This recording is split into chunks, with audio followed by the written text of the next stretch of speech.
In this video, we'll be applying the first derivative test to a rational function.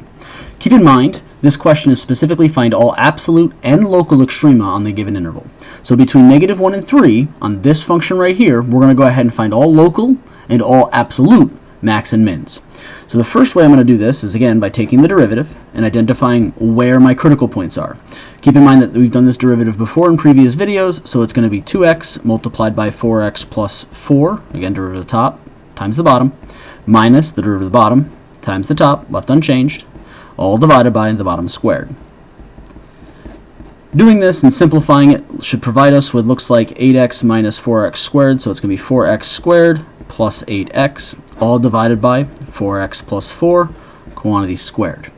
Now our critical points for this, again, is where the first derivative does not exist, or where the first derivative is equal to 0.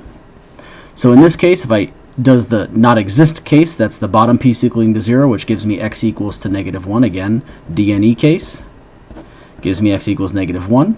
Where the equals to 0 case, I end up with the top equaling to 0, and therefore I have x equals to 0, and I have x, looks like, x plus 4, so x equals to a -2.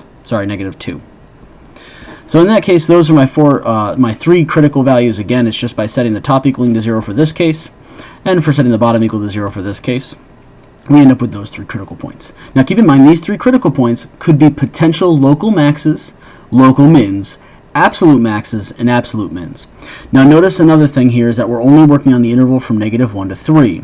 So I'm going to go ahead with this and identify my domain. My domain of this function is, again, recall, all real numbers, except for what value do I have to plug in here to get an undefined value? -1. So that means that this is the actual domain of values, and notice -1 is on the end that I must be able to include, which means that -1, f of -1, does not exist. I'm going to make note of that right now, because later on we're going to utilize that. The second detail is f of 3. Okay, I'm making note of this one because, again, for the extreme value theorem, any continuous function, and notice it is continuous everywhere except at -1. So it's continuous everywhere past -1, which means between -1 and 3, it's continuous. It means at -1, it will not have a max or a min, but at 3, it could. So I'm going to go ahead and evaluate what that value is. Ends up being 9 over, looks like, 12 plus 4, which is 16. So that'll be a value that I might need to use later on as well. I'm going to hold on to that value. You'll also note down here that if I look at these three pieces of information, -1 is already included, and it's not going to be a max or min because it does not exist on the original function. And then I'm left with 0 or -2. But notice -2 is also not in the interval that we're working with. So that's not something I need to consider. All I need to consider then is 0 as a possible option as well. So f of 0 is my last option to consider, in which case I end up with a value of 0. Now, with all this done, I'm going to go ahead and do one more piece of information that's important. And that last piece of information is to still utilize all of those bounds, -2, -1, and 0, all those critical points, to identify where my function is increasing and decreasing. Again, my critical points are the locations where this could change from positive to negative in terms of the derivative. So my test values, I'm going to go ahead and do -1.5, I'm going to do -3, I'm going to do -0.5. And then I'm going to go ahead and test these values here in the derivative function,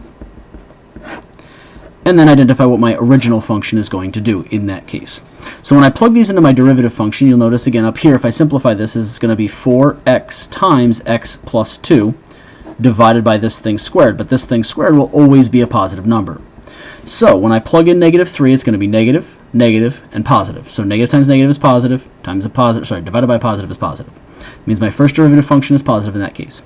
When I plug in -1.5, out here is negative, inside here is positive, and down here is positive, which means I'm going to end up with a negative value, which means that the -2 could be a potential local max or min. I'm going to, again, bear off from that for now. At -1, when I plug those values in, you'll notice I have an undefined location for my derivative, so that's not going to be existing here. I'm going to go ahead and make a note of that. And then when I plug in -0.5, when I plug in -0.5, I'm going to get -0.5 here, a -2 here. I'm going to get a positive number in here, and a negative number down here. Positive number down here. So it's going to be negative, positive, positive, which ends up being a negative there. And then when I plug in the value of, it looks like 1 I want to use, to be past 0, I'm going to have 1, positive, positive, and positive. So these are all going to be positive, which means that this location here is a potential value for a max or a min. So I want to note what is f of -2 and what is f of 0. Positive, again, the graph of the function, what is it going to do in that region? It's going to go up, then down, then down, then up.